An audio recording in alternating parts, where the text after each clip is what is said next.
मार्च 2026 तक नक्सलवाद को पूरी तरह खत्म करने का दावा किया गया था और उसी के बाद एक खबर आती है कि मास्टरमाइंड लीडर हिडमा का एनकाउंटर हो गया।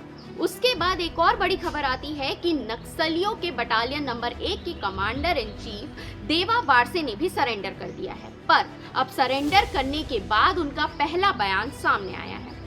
देवा ने कहा कि वह सरेंडर करने के लिए जंगल से बाहर नहीं निकला था, बल्कि संगठन के किसी काम के सिलसिले में 29 दिसंबर को बोलेरो वाहन से तेलंगाना में कहीं जा रहा था।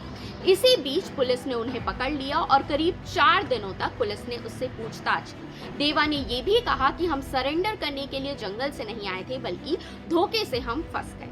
पुलिस हमें हैदराबाद लेकर आई और यहाँ 3 जनवरी को सरेंडर करवा दिया। यानी ये जो सरेंडर था वो जबरदस्ती था।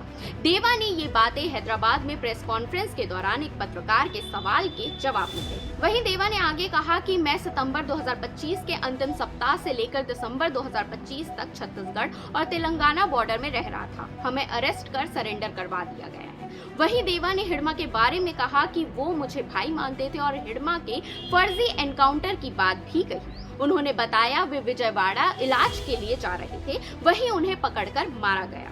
3 जनवरी को तेलंगाना के हैदराबाद में देवा बारसे ने अपने 19 साथियों के साथ सरेंडर किया है।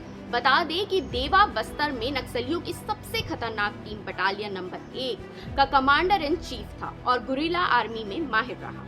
लेकिन अब अपने सरेंडर की बात वो झूठी बता रहे हैं और उन्होंने अपने सरेंडर के लिए संदेश भिजवाने की खबर को गलत बताते हुए कहा कि पुलिस ने धोखे से फंसाकर सरेंडर करवाया है। तो इस पूरे मामले पर आपकी क्या राय है, कमेंट करके जरूर बताइएगा और ऐसे ही अपडेट्स के लिए हमारे चैनल सीजी भास्कर के साथ जुड़े रहें।